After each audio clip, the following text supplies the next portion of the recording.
Hey, howdy, hello, and welcome to the show. Welcome back to another episode of the Steam Redlight series, the series where we look at Steam's most lowly and controversially rated games to see if they're really as bad as the internet says they are. I'm your host for the day, Smirk. Today's game is called Filmmaker Tycoon, which was released as an early access title on November 13th of 2020 and is currently priced as a $25 game.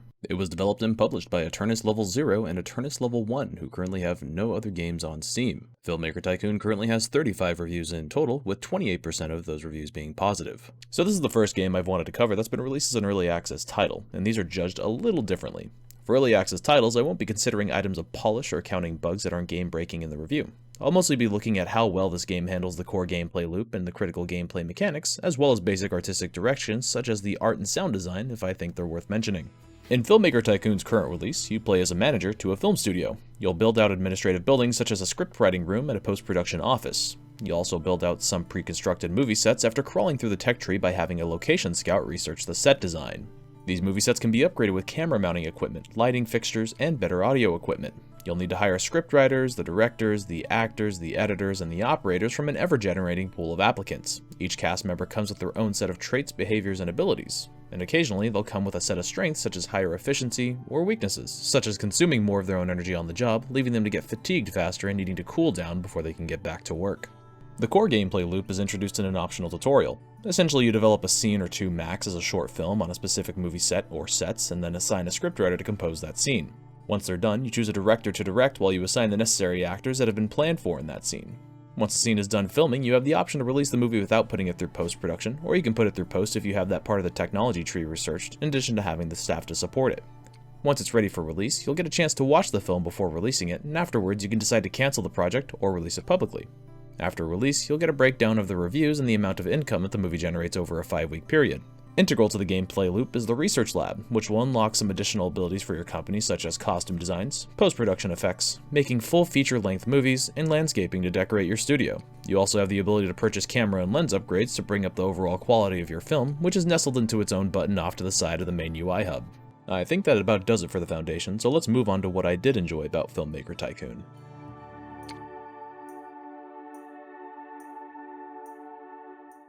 Now, I may be a minority, but I personally love the movies that are made in this game. If you look at them like a tongue-in-cheek production, the game starts to develop a lot of charm. The provided voice acting and early access animations, in addition to the early levels of unstable camera work with its own poor clarity in tandem with the terrible lighting, really bring a self-aware level of joy to the game.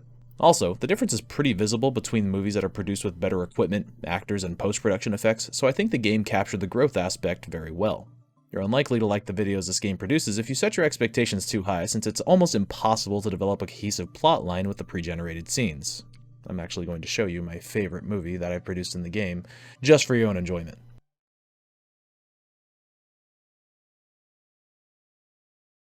Do you seriously think you can beat me? Of course. We will see.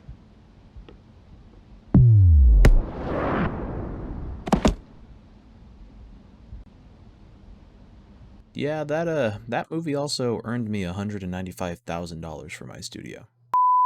Oh my god, what is going on with that jaw?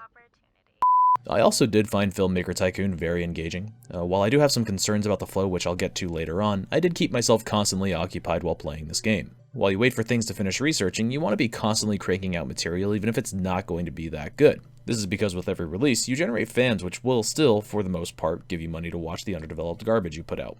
In between movies, you'll want to be reviewing your cast members' employment as well as the applicants that come in. The applications can be tossed out, and you'll want to do this because only a certain amount can fit into the application box at one time, and if you don't cycle through them, you may accidentally stop a better cast member from applying. This is about everything I found myself able to enjoy while playing, so let's move on to the things that were a little less enjoyable.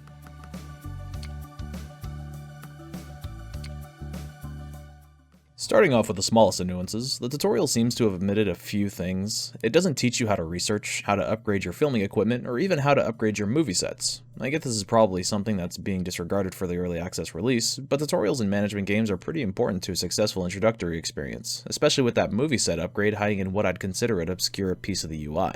This game also seems pretty wildly biased towards male actors. There's not that many female roles available throughout the scenes, at least from what I had experienced. You see, each scene has a specific gender assigned to each role. This is particularly frustrating because you may have some female actors that fit roles better than their male counterparts, say for example a specific non-speaking action role like a cop during a shootout.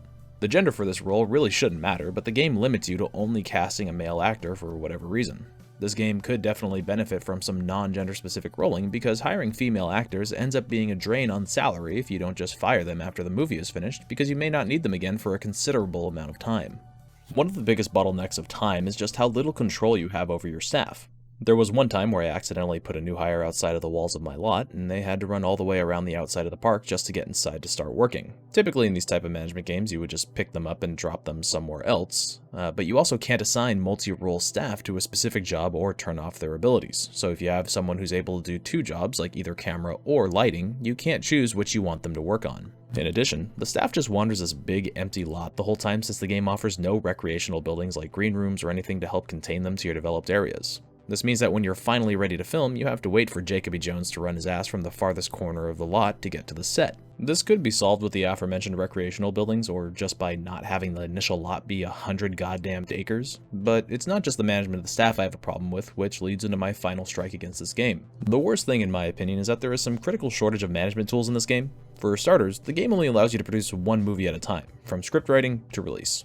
You'll build nearly a dozen different sets, but can only use a handful of them until you get featurettes unlocked. And even then, sometimes your scriptwriters just don't have ideas for these scenes, so you'll just have to forget about using it, even if you think it'd be a perfect fit for your movie if you're really trying to compose something that makes sense. Once the filming phase starts, you can't upgrade sets, even if they're not being used, which just seems like an unnecessary limitation. You also have no access to any compiled financial information. You can't see how much money you consume monthly or annually, so you aren't going to be able to tell if you're in danger of going bankrupt or not. This is doubly harmful because in this current state of the game, you can't pause time, and every time 1 month passes, you lose money. This hurts when you're spending time developing costumes for your cast or casting large projects as you bounce between applications and the script to see what kind of people you need. One specific example is how I was trying to cast for this one movie, or short film, when I had somewhere upwards of $800,000, but by the time I was done casting after 4-ish minutes of planning, I only had $100,000 left. This game also only has one save slot, and that kind of sucks. With all these things considered, I think we can pass a verdict on this game.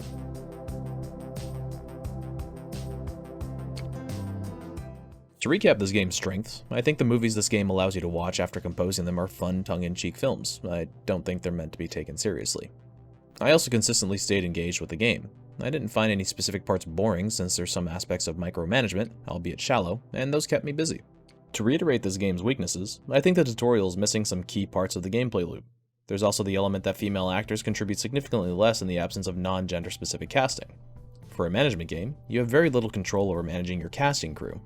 Lastly, there's a severe lack of management tools overall in regards to the entire studio when it comes to getting financial information, upgrading sets, multi-movie productions, and time management in the aspect of pausing or slowing down time. With these things considered, I gotta say that I do not recommend Filmmaker Tycoon. I think that this game is an extremely ambitious project that may or may not have varying degrees of adoption. I feel like some people are going to come into this game even after early access ends and feel like they should be developing clear, cohesive, short films with given options, while there's another group that may come in expecting some deep level of management with that cinema development flair. Either way, both of these parties are going to be disappointed at this point in time since the films that this game produces are everything short of serious, and this game is missing a lot of tooling that would make it a successful Tycoon game. Also, there is one bug that I wanted to mention, not that it impacted my rating at all or anything, it's just a bug in relation to bankruptcy. I declare bankruptcy! It seems like bankruptcy happens when you achieve a debt level of $50,000 by reference to the achievement you unlock when that happens. However, bankruptcy only seems to occur once as long as the game application remains open. If you're given the prompt that you're bankrupt but have a previous save, you can reload that save, cross the bankruptcy threshold, and continue playing. If you close and reopen the game, you'll see the bankruptcy prompt again, but you can bypass it using the aforementioned method.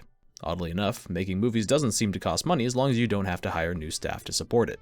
I figured this might help someone during their playthrough, or at the very least identify a bug for the developers to fix. In my opinion, $50,000 seems really low, especially as the game progresses. That limit might want to be increased to reflect the amount of physical assets that the studio has amassed, or introduce a loan system or something like that. Anyways, since this is an early access game, I'd be happy to re-review it after it gets out of early access. Seems like a fair deal. And that's about the end of this video. If you like what I did here, consider supporting the channel by liking the video or sharing the video to someone who may like it. I welcome any comments about this game, the review itself, or any suggestions you may have. And lastly, subscribe if you couldn't shirk the smirking. Maybe I'll see you next week.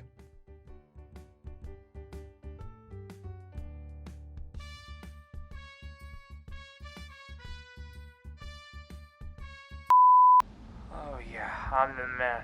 I will kill all you bullies.